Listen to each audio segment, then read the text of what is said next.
গভীর রাত, চারদিকে নীরবতা নেমে এসেছে। মানুষ ঘুমে অচেতন, কিন্তু আল্লাহর এক বান্দি তখনও সেজদায় নিমগ্ন। রাসূলুল্লাহ সাল্লাল্লাহু আলাইহি ওয়াসাল্লামের আদরের কন্যা হযরত ফাতিমা রাদিয়াল্লাহু আনহা তাহাজ্জুদের নামাজ আদায়ের পর দীর্ঘক্ষণ হাত তুলে মুনাজাতে মশগুল ছিলেন। ঠিক সেই সময় দূর পাহাড়ের দিক থেকে একটি ভয়ঙ্কর গর্জন ধ্বনি ভেসে এলো। এটি ছিল সিংহের গর্জন, কিন্তু সেই রাতের আওয়াজ স্বাভাবিকের তুলনায় যেন বেশি তীব্র, বেশি রহস্যময় মনে হচ্ছিল। হযরত ফাতিমা রাদিয়াল্লাহু আনহা চোখ খুলে আকাশের দিকে তাকালেন। মনে এক অজানা আশঙ্কা জাগল, হয়তো কোনো ঘটনা ঘটতে চলেছে। কারণ মদিনার কাছেই একটি পাহাড়ি জঙ্গল ছিল, যেখানে প্রায়ই হিংস্র প্রাণীর ভয় দেখা দিত। বিশেষ করে রাতের বেলায় সেদিকে যাওয়ার কথা কেউ কল্পনাও করত না। অন্যদিকে সেই জঙ্গলের অপর প্রান্তে একটি জীর্ণ কুঁড়ে ঘরে বাস করতেন একজন অসহায় বিধবা মহিলা। তার ছিল না কোনো পরিবার, না ছিল আশ্রয়, না ছিল খাবারের নিশ্চিত ব্যবস্থা। অনেক রাত তিনি উপোস করেই কাটাতেন। মদিনার অধিকাংশ মানুষ তার কষ্টের কথা জানত না। এমনকি হযরত ফাতিমা রাদিয়াল্লাহু আনহাও তার অবস্থা সম্পর্কে খুব বেশি অবগত ছিলেন না। পরদিন সকালে হযরত ফাতিমা রাদিয়াল্লাহু আনহার একটি কাজে রাসূলুল্লাহ সাল্লাল্লাহু আলাইহি ওয়াসাল্লামের ঘরে যাওয়ার প্রয়োজন হলো। তিনি একাই বাড়ি থেকে রওনা হলেন, কিন্তু নবীজির দরজার কাছে পৌঁছেই হঠাৎ থেমে গেলেন। পা যেন আপনা আপনি থেমে গেল। কিছুক্ষণ তিনি দরজার সামনে দাঁড়িয়ে রইলেন এবং ভেতরের কথোপকথন শুনতে লাগলেন। কারণ তখন রাসূলুল্লাহ সাল্লাল্লাহু আলাইহি ওয়াসাল্লাম কয়েকজন সাহাবীর সঙ্গে কথা বলছিলেন, আর তার কণ্ঠে ছিল গভীর চিন্তার ছাপ। তিনি বলছিলেন, হে আমার সাহাবীরা, তোমরা কি জানো মদিনার সীমান্তের কাছে পাহাড়ের ওপারে একটি জঙ্গলের মধ্যে একজন বিধবা মহিলা বসবাস করেন। তার স্বামী আল্লাহর পথে শহীদ হয়েছেন। তিনি অত্যন্ত দরিদ্র অবস্থায় জীবন কাটাচ্ছেন। আজ 2 দিন ধরে তিনি ক্ষুধার্ত। অতএব আমাদের উচিত তার কাছে খাবার পৌঁছে দেওয়া, কারণ তাকে সাহায্য করা আমাদের ঈমানের অংশ। এ কথা শুনে সাহাবায়ে কেরাম বললেন, ইয়া রাসূলুল্লাহ, আমরা অবশ্যই যেতে চাই, কিন্তু সেখানে পৌঁছতে হলে জঙ্গল পার হতে হবে, আর আমরা শুনেছি সেখানে হিংস্র প্রাণীর ভয় রয়েছে। তখন রাসূলুল্লাহ সাল্লাল্লাহু আলাইহি ওয়াসাল্লাম অটল ভরসার সঙ্গে বললেন, ভয়ের কোনো কারণ নেই। হিংস্র প্রাণীরাও আল্লাহর সৃষ্টি, তারাও আল্লাহর জিকির করে। যে আল্লাহর নামে যায় তার কোনো ক্ষতি হয় না। ঘরের বাইরে দাঁড়িয়ে থাকা হযরত ফাতিমা রাদিয়াল্লাহু আনহার হৃদয়ে এই কথাগুলো গভীরভাবে গেঁথে গেল। তার চোখ থেকে নীরবে অশ্রু ঝরতে লাগলো। মনে একটি চিন্তা উদয় হলো, যখন আমার পিতা একজন অপরিচিত বিধবার ক্ষুধার কথা ভাবেন, তখন আমি তার কন্যা হয়ে কিভাবে পিছিয়ে থাকি। তিনি কিছু না বলেই দরজা থেকে সরে গেলেন, ভেতরে প্রবেশ করলেন না, আবার নিজের বাড়ির দিকে রওনা হলেন। কিন্তু এবার হৃদয়ে একটি দৃঢ় সংকল্প নিয়ে তিনি নিজেও কিছু করবেন। আসলে হযরত ফাতিমা রাদিয়াল্লাহু আনহার মন অত্যন্ত নরম ছিল। যখন তিনি শুনলেন যে একজন বিধবা মহিলা 2 দিন ধরে ক্ষুধার্ত, তখন তার মন ভেঙে গেল। তিনি দ্রুত নিজের বাড়িতে ফিরে এলেন।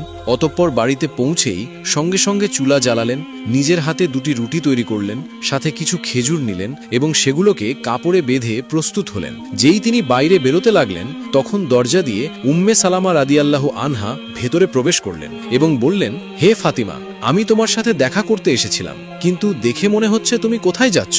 তখন হযরত ফাতিমা রাদিয়াল্লাহু আনহা জবাব দিলেন, মদিনার সীমান্তের ওপারে পাহাড়ের কাছে একটি জঙ্গলের ধারে এক বিধবা মহিলা থাকেন। তিনি 2 দিন ধরে ক্ষুধার্ত, আমি তাকে খাবার দিতে যাচ্ছি। এই কথা শুনে উম্মে সালেমা রাদিয়াল্লাহু আনহা অবাক হয়ে বললেন, তুমি একা সেখানে কিভাবে যাবে? ওই রাস্তা তো বিপজ্জনক, জঙ্গল পার হতে হবে এবং সেখানে হিংস্র প্রাণীদেরও ভয় আছে। তখন হযরত ফাতিমা নরমভাবে হেসে বললেন, তুমি কি জানো না যে এই দুনিয়ার সব কিছু আল্লাহর সৃষ্টি? জঙ্গলের হিংস্র প্রাণীরাও আল্লাহর জিকির করে। যদি মনে নিয়ত খাঁটি থাকে, তাহলে আল্লাহর নিজেই হেফাজত করেন। এই কথা বলে তিনি রোদে পোড়া বালুকাময় রাস্তা ধরে উত্তপ্ত মরুভূমির দিকে চললেন। পা ধীরে ধীরে এগিয়ে যাচ্ছিল। কিছুক্ষণ পরেই সূর্য পশ্চিম দিকে হেলে পড়ল। আকাশে আলো ম্লান হতে লাগলো। প্রাণীরা তাদের আশ্রয়স্থলে ফিরতে লাগলো। হরিণ দ্রুত তাদের আস্তানার দিকে ছুটল। ওদিকে হযরত মুহাম্মদ সাল্লাল্লাহু আলাইহি ওয়াসাল্লাম একজন সাহাবীকে বললেন, তুমি যাও এবং ওই বিধবা মহিলাকে খাবার দিয়ে এসো। সাহাবী যেই উঠতেই যাচ্ছিলেন, তখন রাসূলুল্লাহ সাল্লাল্লাহু আলাইহি ওয়াসাল্লাম মুচকি হেসে বললেন, হয়তো তুমি জানো না, ফাতিমা আগেই বেরিয়ে গেছে। এই কথা শুনে আরও একজন সাহাবীও একই নিয়ত নিয়ে জঙ্গলের দিকে রওনা হলেন। এদিকে হযরত ফাতিমা রাদিয়াল্লাহু আনহা অপরিচিত এবং নির্জন রাস্তা দিয়ে জঙ্গলের দিকে যাচ্ছিলেন। তিনি একা ছিলেন, কিন্তু তার পায়ে কোনো দ্বিধা ছিল না। অন্যদিকে ওই সাহাবীও জঙ্গলে প্রবেশ করেছিলেন, কিন্তু দুজনেরই একে অপরের উপস্থিতির খবর জানত না। রাস্তায় হজরত ফাতিমা রাদিয়াল্লাহু আনহার কিছু অদ্ভুত অনুভূতি হলো। তার মনে হলো কেউ যেন তার পেছনে আছে। পরিবেশ তো নীরব ছিল, কিন্তু বাতাসে একটা নড়াচড়া অনুভব হচ্ছিল। তিনি যখন থেমে পেছন ফিরে তাকালেন, তখন তিনি দেখলেন যে একটি সিংহ নীরবে তার পেছনে পেছনে আসছে। কিন্তু হজরত ফাতেমা রাদিয়াল্লাহু আনহার চেহারায় ভয়ের কোনো চিহ্ন ছিল না। তিনি নিজের জায়গায় দাঁড়িয়ে রইলেন এবং সিংহের চোখে চোখ রেখে শান্ত কণ্ঠে বললেন, হে জঙ্গলের সিংহ, তুমিও আল্লাহর সৃষ্টি এবং আমিও। আল্লাহ তোমাকে শক্তি দিয়েছেন, কিন্তু আমাকে ইচ্ছা দিয়েছেন। তুমি কি জানো না যে আল্লাহর হুকুম হলো ক্ষুধার্তকে খাবার দেওয়া, এবং আমি সেই কাজের জন্যই বেরিয়েছি।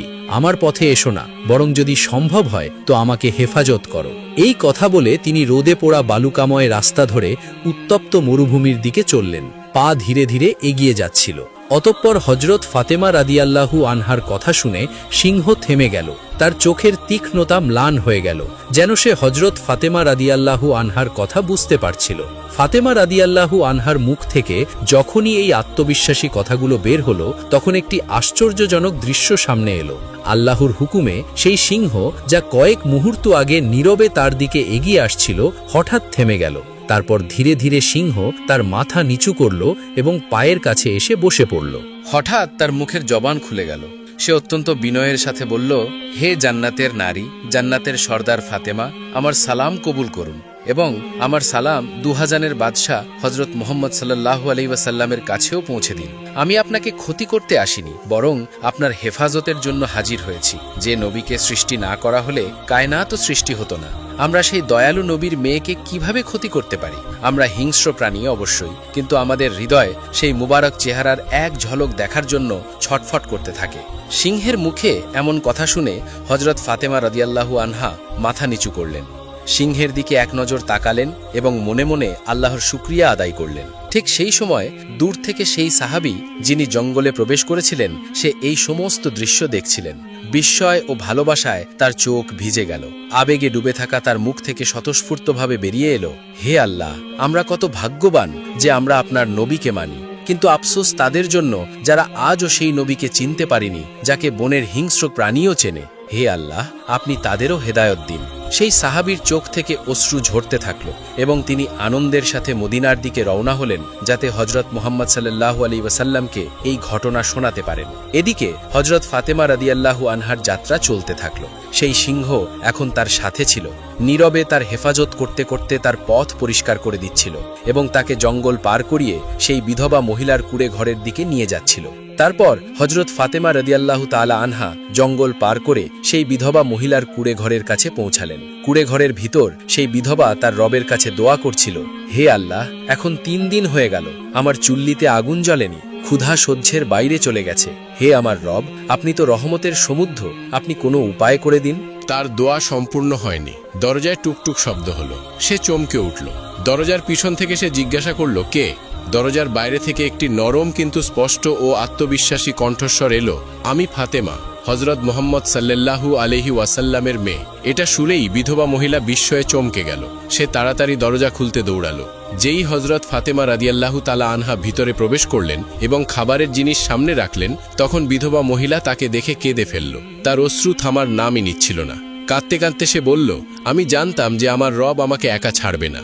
বিশ্বাস ছিল যে সে কোনো না কোনো ব্যবস্থা অবশ্যই করবে। হে ফাতেমা, তুমি শুধু মানুষ নও, তুমি সেই মহিলা যার কথা স্বয়ং আল্লাহ তাআলা উল্লেখ করেছেন। তখন হজরত ফাতেমা রাদিয়াল্লাহু আনহা নরমভাবে তার মাথায় হাত রাখলেন, তাকে সান্ত্বনা দিলেন এবং তারপর কোনো প্রশংসা বা গর্ব না করে নীরবে ফেরার জন্য রওনা হলেন। ফিরে যাওয়ার সময় সেই সিংহ তখনও ফাতেমা রাদিয়াল্লাহু আনহার সাথেই ছিল। সেই সময় জঙ্গলের কাছে একজন রাখাল প্রতিদিন তার ছাগল চড়াতে আসত। সে যখন এই দৃশ্য দেখল যে একটি সিংহ একজন মহিলার সাথে সাথে চলছে, কিন্তু তাকে কোনো ক্ষতি করছে না, বরং তাকে সুরক্ষিতভাবে সাথে নিয়ে যাচ্ছে, তখন সে অবাক হয়ে গেল। তাই সে দ্রুত ছাগলগুলো একদিকে সরিয়ে মনোযোগ দিয়ে দেখতে লাগলো। সে হজরত ফাতেমা রাদিয়াল্লাহু আনহাকে চিনত না, কিন্তু যে দৃশ্য তার চোখের সামনে ছিল তা সাধারণ ছিল না। তাই সে স্তম্ভিত হয়ে দাঁড়িয়ে রইল। অতঃপর কিছুক্ষণ পর হজরত ফাতেমা রাদিয়াল্লাহু আনহা জঙ্গল পার করে মদিনার সীমানায় প্রবেশ করলেন। সিংহ নীরবে তার সাথে সাথে চলতে থাকল এবং যখন সে জঙ্গলের কিনারায় পৌঁছালো তখন সেখানেই থেমে শ্রদ্ধাপূর্ণ ভঙ্গিতে মাথা নত করে বিদায় জানালো এবং তারপর আবার জঙ্গলের দিকে ফিরে গেল। ওদিকে হযরত মুহাম্মদ সাল্লাল্লাহু আলাইহি ওয়াসাল্লাম তার সাহাবায়ে কেরামের সাথে উপবিষ্ট ছিলেন। কথোপকথন চলছিল যে হঠাৎ সেই সাহাবী যিনি জঙ্গলে গিয়েছিলেন ফিরে এলেন। তিনি আবেগে পূর্ণ ছিলেন এবং তিনি সমস্ত ঘটনা রাসূলুল্লাহ সাল্লাল্লাহু আলাইহি ওয়াসাল্লামের সামনে বর্ণনা করলেন। এটা শুনে হযরত মুহাম্মদ সাল্লাল্লাহু আলাইহি ওয়াসাল্লাম মুচকি হেসে বললেন, ফাতেমা শুধু আমার মেয়ে নয়, বরং আল্লাহর প্রিয় বান্দা। আল্লাহ তাআলা তাকে জান্নাতের মহিলাদের সর্দার বানিয়েছেন। মনে রেখো, যে সত্য ও ন্যায়ের পথে থাকে আল্লাহর সাহায্য অবশ্যই আসে। এই কথা সাহাবায়ে কেরামের মধ্যে একটি অলৌকিক ঘটনার মতো ছড়িয়ে পড়েছিল। হযরত ওমর রাদিয়াল্লাহু আনহু বারবার আল্লাহু আকবার বলে আল্লাহর মহিমা বর্ণনা করতে থাকলেন। ওদিকে সেই মেষপালক যে ছাগল চড়াতে গিয়ে সিংহ এবং হযরত ফাতেমা রাদিয়াল্লাহু আনহার দৃশ্য দেখে ফেলেছিল, সেই মুহূর্তে হঠাৎ সেখানেই সিংহটি আবার জঙ্গল থেকে বেরিয়ে সেই মেষপালকের দিকে এগিয়ে আসতে লাগল। ফলে ভয়ে মেষপালকের পায়ের তলা থেকে মাটি সরে গেল। সে কাঁপতে লাগল। মনে খেয়াল এলো, এখন হয়তো এই সিংহ আমাকে মেরে ফেলবে। কিন্তু না, আল্লাহর আদেশে আরও একবার সেই সিংহের মুখ খুলে গেল। সিংহ শান্ত কণ্ঠে বলল, হে অপরিচিত ব্যক্তি, তুমি এখনো ঈমান আনোনি, অথচ আমরা জঙ্গলের হিংস্র প্রাণীও সেই নবীকে চিনে গেছি যিনি দোজাহানের বাদশাহ হযরত মুহাম্মদ সাল্লাল্লাহু আলাইহি ওয়াসাল্লাম। তাই এখনো সময় আছে, চলে যাও সেই নবীর কাছে এবং কালিমা পড়ে মুসলমান হয়ে যাও। আমি জঙ্গলের সিংহ তোমাকে প্রতিশ্রুতি দিচ্ছি, তোমার ফিরে আসা পর্যন্ত তোমার ছাগলদের খাবার তো দূরের কথা, আমি তাদের ছুঁব না। আমি নিজেই তাদের হেফাজত করব, শুধুমাত্র এই কারণে যাতে তুমি নবীর দিকে পা বাড়াতে পারো। সিংহের মুখ থেকে এমন কথা শুনে মেষপালকের ওপর নীরবতা নেমে এলো। তার ঠোঁট একেবারে নীরব হয়ে গেল, শুধু হতবাক চোখে সিংহের দিকে তাকিয়ে রইল, যেন সে বুঝতেই পারছিল না যে এটা স্বপ্ন নাকি বাস্তবতা। কিন্তু মনের ভেতরে যেন কোনো আলো নেমে এলো। সে এক মুহূর্তও নষ্ট করল না, নিজের ছাগলদের সেখানেই ছেড়ে দিল এবং হযরত মুহাম্মদ সাল্লাল্লাহু আলাইহি ওয়াসাল্লামের দিকে দৌড়ে গেল। ওদিকে হযরত মুহাম্মদ সাল্লাল্লাহু আলাইহি ওয়াসাল্লাম নিজের কয়েকজন সাহাবার সাথে উপস্থিত ছিলেন। এমন সময় হঠাৎ হযরত জিবরাইল আলাইহিসসালাম তশরিফ আনলেন। তিনি আরজ করলেন, ইয়া রাসূলুল্লাহ, আজ একজন মেষপালক আপনার দরবারে আসছে। সে ঈমান আনতে চলেছে, কিন্তু তাকে এই খবর পৃথিবীর কোনো মানুষ দেয়নি। তাকে এই বার্তা জঙ্গলের একটি সিংহ পৌঁছে দিয়েছে। যান, তার ইস্তেকবাল করুন। হযরত মুহাম্মদ সাল্লাল্লাহু আলাইহি ওয়াসাল্লাম কয়েকজন সাহাবার সাথে দাঁড়িয়ে গেলেন। কিছুক্ষণ পরেই দূর থেকে একজন ব্যক্তি আসতে দেখা গেল। সেই মেষপালক যে দ্রুত কদম বাড়াতে বাড়াতে রাসূলুল্লাহ সাল্লাল্লাহু আলাইহি ওয়াসাল্লামের দরবারে হাজির হচ্ছিল। হযরত মুহাম্মদ সাল্লাল্লাহু আলাইহি ওয়াসাল্লাম তাকে দেখেই বললেন, তুমি দেরি করে ফেলেছ, তোমার ঈমান আনা উচিত ছিল। যদি একটু আগে আসতে তাহলে তোমার জন্য আরো ভালো হতো। মেষপালক এই কথা শুনে অবাক হয়ে থেমে গেল। মনে প্রশ্ন উঠল, নবী পাক সাল্লাল্লাহু আলাইহি ওয়াসাল্লাম কিভাবে জানলেন? তাই সে আদবের সাথে আরজ করল, ইয়া রাসূলুল্লাহ, আপনি এটা কিভাবে জানলেন? তখন হযরত মুহাম্মদ সাল্লাল্লাহু আলাইহি ওয়াসাল্লাম মুচকি হেসে বললেন, আমি শুধু এই খবরই জানি না, বরং আমি এটাও জানি যে তোমাকে জঙ্গলের সিংহ পাঠিয়েছে। এই কথা শুনে মেষপালক কেঁপে উঠল। তার মুখে কোনো প্রশ্ন বাকি রইল না। মনের জগৎ পাল্টে গিয়েছিল, চোখ ভেজা ছিল এবং ঠোঁটে বিনয়। তারপর সে আরজ করল, ইয়া রাসূলুল্লাহ, আমাকে কালিমা পড়িয়ে দিন, আমাকে মুসলমান বানিয়ে দিন। অতঃপর রাসূলুল্লাহ সাল্লাল্লাহু আলাইহি ওয়াসাল্লাম তাকে নিজের কাছে ডাকলেন। রহমত ও শফকতপূর্ণ কণ্ঠে বললেন, আমার সাথে পড়ো, আশহাদু আল্লা ইলাহা ইল্লাল্লাহু ওয়া আশহাদু আন্না মুহাম্মাদান রাসূলুল্লাহ। মেষপালকের চোখ থেকে অশ্রু ঝরতে লাগলো, ঠোঁট নড়তে লাগলো এবং সে পূর্ণ বিশ্বাসের সাথে কালিমা পড়ল। পুরো শরীর কাঁপছিল, যেন কোনো বোঝা নেমে গেছে এবং একটি নতুন আলো তার হৃদয়ে নেমে এসেছে। সাহাবায়ে কেরাম আল্লাহু আকবার ধ্বনি উচ্চারণ করলেন এবং নবী করিম সাল্লাল্লাহু আলাইহি ওয়াসাল্লাম তার কাঁধে হাত রেখে বললেন, আজ তোমার ভাগ্য তোমাকে সেই হেদায়েত দিয়েছে যা আমাদের মধ্যে প্রত্যেক ব্যক্তি আল্লাহর কাছে চায়। তুমি ভাগ্যবান যে তুমি এই বার্তা একটি হিংস্র প্রাণী, একটি জঙ্গলের সিংহের মাধ্যমে পেয়েছ। যখন মেষপালক ঈমান আনলো, তখন সে নবী পাক সাল্লাল্লাহু আলাইহি ওয়াসাল্লামের কাছ থেকে অনুমতি চাইল যে গিয়ে নিজের ছাগলগুলো ফিরিয়ে আনবে। তখন রাসূলুল্লাহ সাল্লাল্লাহু আলাইহি ওয়াসাল্লাম বললেন, যাও, এখন তোমার ভয়ের কোনো প্রয়োজন নেই। তোমার রক্ষক তো এখন স্বয়ং আল্লাহই নিযুক্ত করেছেন। ওদিকে জঙ্গলের কিনারায় সেই সিংহ মেষপালকের ছাগলদের কাছে বসে নীরবে তাদের পাহারা দিচ্ছিল। যখন সেই মেষপালক ফিরে ছাগলদের কাছে পৌঁছালো তখন দেখল যে সবকটি ছাগল সুরক্ষিত আছে। সিংহ তাকে দেখে উঠে দাঁড়ালো, তারপর আদবের সাথে মাথা নিচু করল এবং নীরবে জঙ্গলের দিকে ফিরে গেল। মেষপালকের জীবন বদলে গিয়েছিল। এখন সে শুধু ছাগল চরানো ব্যক্তি ছিল না, বরং একজন মুমিন ছিল এবং নবীর প্রেমে জীবনযাপনকারী হয়ে উঠেছিল। অতঃপর এই ঘটনা সমগ্র মদিনায় ছড়িয়ে পড়ল। সবার মুখে একই কথা ছিল যে আল্লাহর জন্য বের হয়, আল্লাহ তার জন্য পথ তৈরি করে দেন, তা সে জঙ্গলের মাঝখানে হলেও। এদিকে প্রিয় নবী হজরত মোহাম্মদ সাল্লাল্লাহু আলাইহি ওয়াসাল্লামের সাহাবী আকলামা রাদিয়াল্লাহু আনহু কঠিন রোগে আক্রান্ত হলেন। আকলামা রাদিয়াল্লাহু আনহুর স্ত্রী প্রিয় নবী হজরত মোহাম্মদ সাল্লাল্লাহু আলাইহি ওয়াসাল্লামের কাছে খবর পাঠালেন যে আমার স্বামী আকলামা মুমূর্ষু অবস্থায় পড়ে আছেন। হে আল্লাহর রাসূল, আমি আপনাকে আমার স্বামীর অবস্থা জানানো জরুরি মনে করছি। এই খবরটি পেয়ে প্রিয় নবী হজরত মোহাম্মদ সাল্লাল্লাহু আলাইহি ওয়াসাল্লাম হজরত আম্মার, সুয়ায়েব এবং বেলাল রাদিয়াল্লাহু আনহুকে বললেন, তোমরা এক্ষুনি আকলামার কাছে চলে যাও এবং সেখানে গিয়ে আকলামাকে কালেমা শাহাদাত পড়াও। প্রিয় নবী হজরত মোহাম্মদ সাল্লাল্লাহু আলাইহি ওয়াসাল্লামের আদেশক্রমে তারা আকলামার কাছে এসে উপস্থিত হলেন এবং তারা দেখতে পেলেন যে হজরত আকলামা রাদিয়াল্লাহু আনহু মুমূর্ষু অবস্থায় পড়ে আছেন।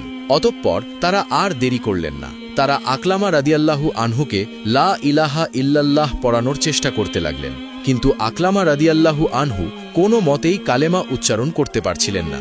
অগত্যা তারা প্রিয় নবী হজরত মোহাম্মদ সাল্লাল্লাহু আলাইহি ওয়াসাল্লামের কাছে খবর পাঠালেন যে আকলামার মুখে কালেমা উচ্চারণ হচ্ছে না। বেলাল রাদিয়াল্লাহু আনহু এই সংবাদটি নিয়ে প্রিয় নবী হজরত মোহাম্মদ সাল্লাল্লাহু আলাইহি ওয়াসাল্লামের কাছে এসে উপস্থিত হলেন। তখন প্রিয় নবী হজরত মোহাম্মদ সাল্লাল্লাহু আলাইহি ওয়াসাল্লাম বেলাল রাদিয়াল্লাহু আনহুকে জিজ্ঞাসা করলেন, হে বেলাল, আকলামার পিতামাতার মধ্যে কি কেউ জীবিত আছেন? তখন বেলাল রাদিয়াল্লাহু আনহু বললেন, হে আল্লাহর রাসূল সাল্লাল্লাহু আলাইহি ওয়াসাল্লাম, এই পৃথিবীতে তার বৃদ্ধা মা বেঁচে আছেন। অতপর প্রিয় নবী হজরত মোহাম্মদ সাল্লাল্লাহু আলাইহি ওয়াসাল্লাম বেলাল রাদিয়াল্লাহু আনহুকে আকলামা রাদিয়াল্লাহু আনহুর মায়ের কাছে পাঠালেন। অতপর বেলাল রাদিয়াল্লাহু আনহু আকলামা রাদিয়াল্লাহু আনহুর মায়ের কাছে এসে উপস্থিত হয়ে বললেন, রসুলে করিম সাল্লাল্লাহু আলাইহি ওয়াসাল্লাম বলেছেন, আপনি যদি নবীজি সাল্লাল্লাহু আলাইহি ওয়াসাল্লামের কাছে যেতে পারেন তবে চলুন, আর যদি যেতে না পারেন তবে অপেক্ষা করুন। হজরত মোহাম্মদ সাল্লাল্লাহু আলাইহি ওয়াসাল্লাম স্বয়ং নিজেই আপনার কাছে আসবেন। এই কথা শুনে আকলামার মা বলে উঠলেন, রাসূলে করিম সাল্লাল্লাহু আলাইহি ওয়াসাল্লামের জন্য আমার প্রাণ উৎসর্গ হোক। আমার কাছে নবীজি সাল্লাল্লাহু আলাইহি ওয়াসাল্লামের আসতে হবে না, বরং আমি নবীজি সাল্লাল্লাহু আলাইহি ওয়াসাল্লামের কাছে যাব। অতপর বৃদ্ধা প্রিয় নবী হজরত মোহাম্মদ সাল্লাল্লাহু আলাইহি ওয়াসাল্লামের কাছে এসে উপস্থিত হয়ে সালাম পেশ করলেন। তখন প্রিয় নবী হজরত মোহাম্মদ সাল্লাল্লাহু আলাইহি ওয়াসাল্লাম সালামের জবাব দিয়ে বললেন, ওহে আকলামার মা, আমাকে আপনি সত্য কথা বলবেন, আর যদি মিথ্যা বলেন তবে আল্লাহ নিকট হতে আমার কাছে ওহী আসবে। বলুন তো, আপনার ছেলে আকলামার স্বভাব চরিত্র কেমন ছিল? নবীজি সাল্লাল্লাহু আলাইহি ওয়াসাল্লামের এই প্রশ্ন শুনে সেই বৃদ্ধা বলে উঠলেন, হে আল্লাহ রাসূল, আকলামা প্রচুর পরিমাণে নামাজ রোজা আদায় করে এবং দান সদকা করে। তখন প্রিয় নবী হজরত মোহাম্মদ সাল্লাল্লাহু আলাইহি ওয়াসাল্লাম বললেন, আকলামার প্রতি আপনার মনোভাব কেমন? তখন বৃদ্ধা বললেন, হে আল্লাহ রাসূল, আমি আকলামার প্রতি অসন্তুষ্ট। তখন প্রিয় নবী হজরত মোহাম্মদ সাল্লাল্লাহু আলাইহি ওয়াসাল্লাম বললেন, কেন আপনি আকলামার প্রতি অসন্তুষ্ট? তখন আকলামার মা বৃদ্ধা বললেন, আকলামা তার স্ত্রীকে আমার উপর অগ্রাধিকার দেয় এবং আমার আদেশ অমান্য করে। তখন প্রিয় নবী হজরত মোহাম্মদ সাল্লাল্লাহু আলাইহি ওয়াসাল্লাম বললেন, আকলামার মায়ের অসন্তুষ্টির কারণেই আকলামার মুখে কালেমা উচ্চারণ হচ্ছে না। অতঃপর প্রিয় নবী হজরত মোহাম্মদ সাল্লাল্লাহু আলাইহি ওয়াসাল্লাম বললেন, হে বেলাল, চলে যাও, আমার জন্য প্রচুর পরিমাণে কাঠ জোগাড় করে নিয়ে এসো। এই কথা শুনে বৃদ্ধা বললেন, হে আল্লাহর রাসূল, কাঠ দিয়ে কি করবেন? তখন প্রিয় নবী হজরত মোহাম্মদ সাল্লাল্লাহু আলাইহি ওয়াসাল্লাম বললেন, আমি আপনার সামনেই আপনার পুত্র আকলামাকে আগুনে পুড়িয়ে ফেলব।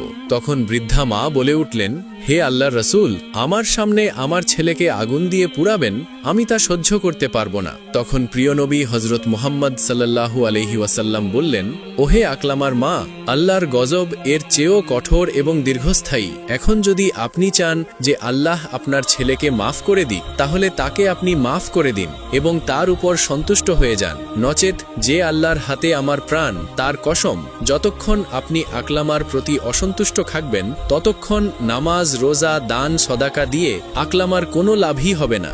এই কথা শুনে আকলামার মা বললেন, হে আল্লাহর রসুল, আমি আল্লাহকে, আল্লাহর ফেরেশতাকে এবং আপনাদেরকে সাক্ষী রেখে বলছি যে আমি আমার ছেলে আকলামাকে মাফ করে দিলাম এবং আমি আমার ছেলের উপর সন্তুষ্ট হয়ে গিয়েছি। তখন প্রিয় নবী হজরত মুহাম্মদ সাল্লাল্লাহু আলাইহি ওয়াসাল্লাম বললেন, ওহে বেলাল, এবার আকলামার কাছে যাও, গিয়ে দেখো সে লা ইলাহা পড়তে পারে কিনা, কেননা আমার মনে হয় আকলামার মা আমার কাছে কোনো লাজ লজ্জা না রেখে যথার্থ কথাই বলেছেন। প্রিয় নবীর এই আদেশ পাওয়া মাত্রই হজরত বেলাল রাদিয়াল্লাহু আনহু হজরত আকলামা রাদিয়াল্লাহু আনহুর কাছে এসে শুনলেন হজরত আকলামা রাদিয়াল্লাহু আনহু উচ্চারণ করছেন, লা ইলাহা ইল্লাল্লাহু মুহাম্মাদুর রাসূলুল্লাহ সাল্লাল্লাহু আলাইহি ওয়াসাল্লাম। তখন বেলাল রাদিয়াল্লাহু আনহু উপস্থিত সবাইকে বললেন, এখানে উপস্থিত সবাই শুনে রাখো, আকলামার মা অসন্তুষ্ট থাকার কারণেই আকলামা প্রথমে কালেমা উচ্চারণ করতে পারেনি। অতপর আকলামা রাদিয়াল্লাহু আনহু সেই দিন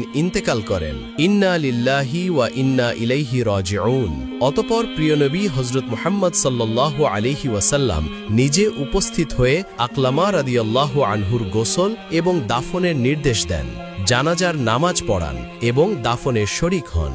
এরপর প্রিয় নবী হযরত মুহাম্মদ সাল্লাল্লাহু আলাইহি ওয়াসাল্লাম সবাইকে উদ্দেশ্য করে বললেন, হে আনসার এবং মুজাহিদগণ, যে ব্যক্তি মায়ের উপর স্ত্রীকে অগ্রাধিকার দেয় তার উপর আল্লাহর ফেরেশতাগণ এবং সকল মানুষের অভিসম্পাত।